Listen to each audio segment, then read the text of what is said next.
What's your reaction to Kaepernick's protests? Yeah, going right back again to it's a man. Man. It's a man and his decisions, man. Respect the man and his decision. That's all I can do.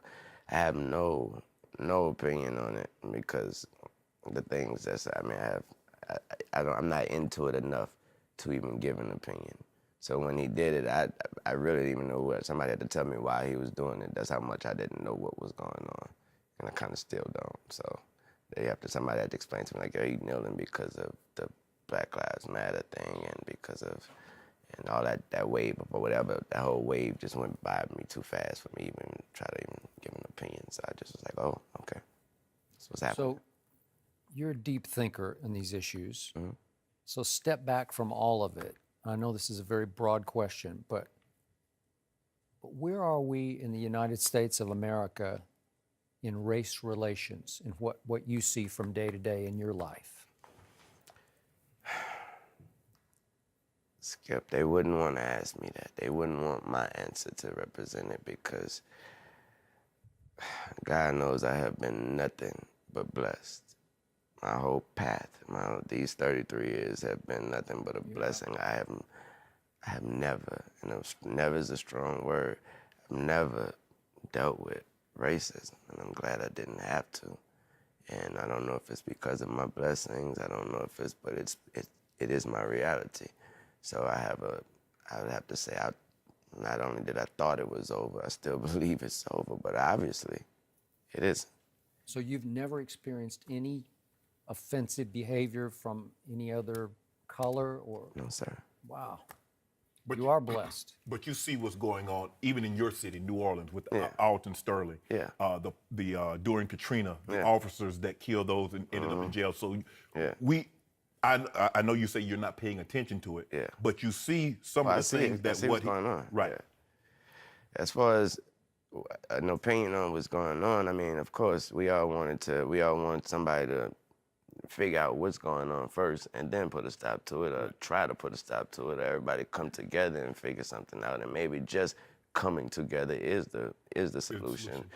But we'd have to do that first. And obviously we have a bunch of differences. People feeling this way, people feeling that way. When you come to a person like me, my answer is always the same, man. My politics, my flag, my country, my nation, my world, all that is Reginae, Cameron, Neil, and his brother, Tony. That's it. That's my nation, that's my flag, that's my world, that's my protest, that's my don't protest, that's my everything. That's all that matters, those 4 kids to me. So go one level deeper with me. I remember one time I saw you after you had done a concert, I think it was in Westchester, different kind of neighborhood, but I asked you what the racial breakdown was of your audience. Do you remember this? And you told me the only black face you could see in the whole audience was your makeup artist. I believe that's what you said, and she was in the front row, right? A lot of white kids love rap. Yes. Explain that. What does that say to you? What's the message of it? What's the bigger picture of it? I don't want to be bashed because I don't want to sound like I'm on the wrong if there is a side, but I thought that was clearly a message that there was no such thing as racism. That's what I thought that was. Okay, I got it. That was a perfect example. When I look out and I come up off the stage, when I'm coming out the bottom of the stage of my show, when I'm on tour, and I'm in my stance or whatever, and I open my eyes and I see everybody. I don't have this type of crowd or that type of crowd. My crowd has always been everybody, thank God. And that's all I can answer for. So. Do you think the younger generation, the millennials, do you think they're moving a little further away from the racism as opposed to where it used to be? It's not cool to them. Right. It's not cool to them. It don't matter to them. And when it's so not cool that it doesn't even matter to them. You know, they're like, what?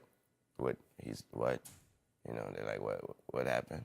And that's their response. That's the millennials' response. But could it be that you're a musician, and obviously as an ex-professional athlete or as an entertainer, do you think they treat you differently? Although you are black, you are a prominent figure in the black community. Could that be That's why I said I'm sure it may be because of my blessing. Right.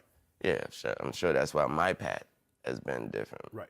But I'm be first to want to say I'm sure that it has a lot to do with it, but Right. it also is the person that I am. I believe strongly that it's the person that I am. You treat people a certain way. Exactly. Like I said, Wayne, I commend you. I'm glad you're speaking. You're not embellishing a story.